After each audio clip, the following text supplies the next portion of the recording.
Greetings to all.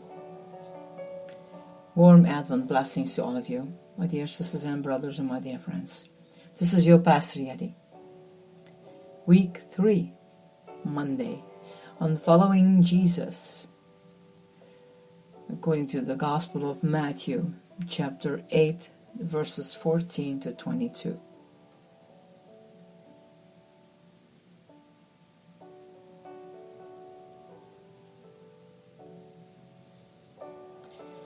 Jesus went into Peter's house, and there he saw Peter's mother-in-law laid low with a fever. He touched her hand. The fever left, and she got up and waited on him.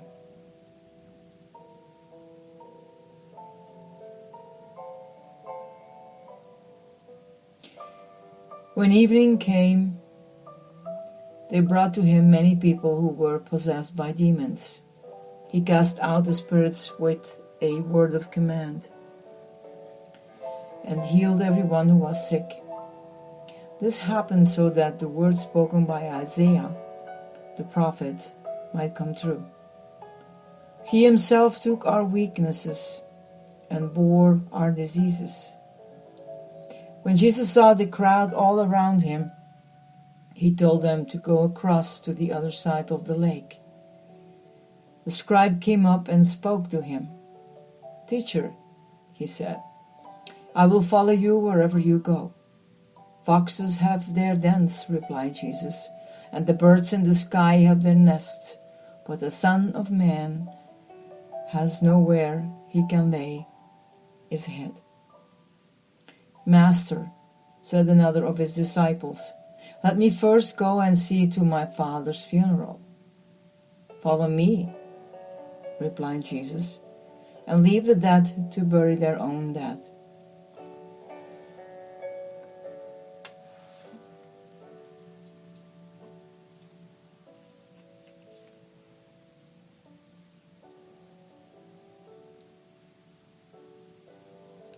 What do you always do first thing in the morning? For some it will be shaving, for others it will be making a cup of tea, coffee.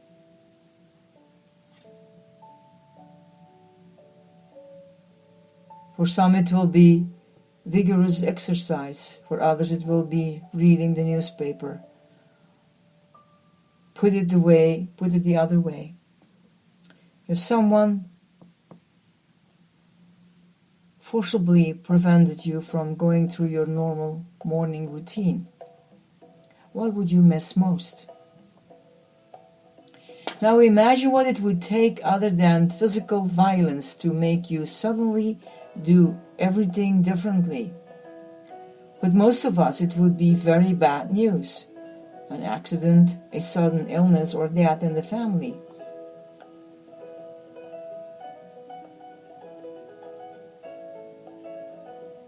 If I received early in the morning a telephone call to say that a close family member had just been involved in a major accident, I wouldn't do any of my normal morning things.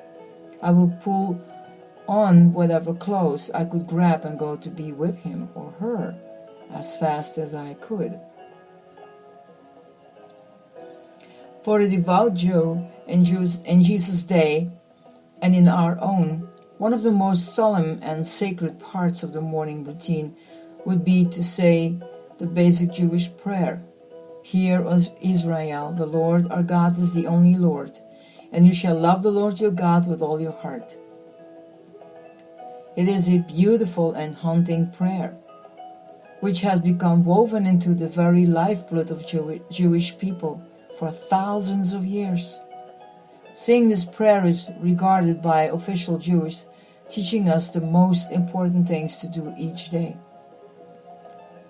But there is one thing which takes precedence or precedence even over saying this prayer.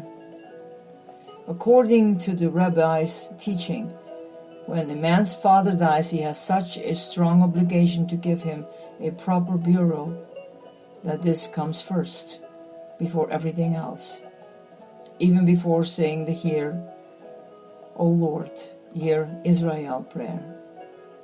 So when Jesus found one of his followers saying that he had to go and organize his father's funeral, you'd have expected him to say, "Oh, well, of course, you must go and do that, and then come and follow me later." What Jesus exactly said is one of the most shocking things in the whole gospel story. "Let the dead bury the dead," he said. "You must follow me right now." Of course, we don't know if the man's father had actually died yet. He may just have been getting older, perhaps becoming sick. The man may have been using his future obligations as a way of postponing following Jesus for some time, and possible for several years. He was, we may suppose, keeping his options open. But when the saying was remembered, it rang like a warning bell through the Jewish hearts and minds of Jesus' hearers. What Jesus was doing was so important, so urgent, so immediate that it was the one thing that mattered. Whatever else you were thinking or of doing, this comes first.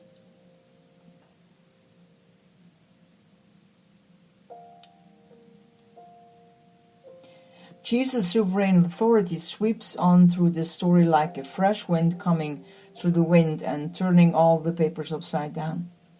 He heals Peter's mother-in-law. He then heals everyone who is brought to the house. But in this sequence we start to see as well a more rounded view of his authority. Jesus doesn't have, as it were, absolute power for its own sake. He has authority in order to be the healer. And he is the healer by taking the sickness and pain of all the world onto himself. In verse 17, Matthew quotes from Isaiah 53 verse 4, a passage more often associated in Christian thinking with the meaning of Jesus, that bearing our griefs and sorrows on the cross. But for Matthew there is no sharp line between the healing Jesus offered during his life and the healing for sin and death which he offered through his own suffering. The one leads naturally into the other. That is why Jesus issues a solemn warning to the enthusiastic disciple who proclaims that he will follow him wherever he goes. Do you really know, he says, what you're letting yourself in for? This isn't just an exciting and triumphant march following the one who has God's authority, watching him do mighty and powerful things all over the place. This is a commitment to one whose authority is giving an order that he can go to the places where the world is in its deepest pain and be there with and for the people who are suffering it. Even foxes and birds have places to which they can go back when they're tired. Jesus will have none. He has a temporary home in Capernaum, but now he belongs on the road, in the countryside, in the streets and lanes, wherever God's people are in need. He will have no place to rest his head until at least it rests, lifeless, on the cross.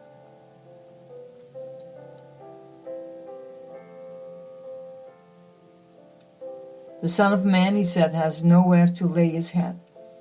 By itself, and the phrase the Son of Man here is very cryptic. It could simply mean I or someone like me. But for Matthew, who knows several other sayings in which this strange phrase occurs, there is no question. It carries a note of authority. But it also speaks of suffering. Somehow in Matthew's picture of Jesus, we find all this rolled together. Authority through healing, healing through suffering. Authority and suffering, and strangely concentrated in this one man, who nobody at this stage quite understood, but who everybody found compelling. Perhaps that's the greatest challenge facing the church today, how to live the life of Jesus, how to be his followers in such a way that people will want to follow him too. You can reflect on these two questions. What demands does Jesus make on his followers?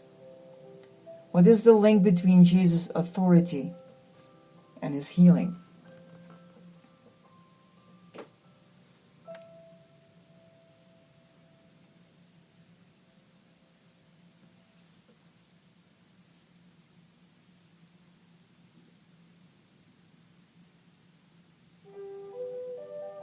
How to live the life of Jesus, how to be his followers in such a way that we'll want to follow him too.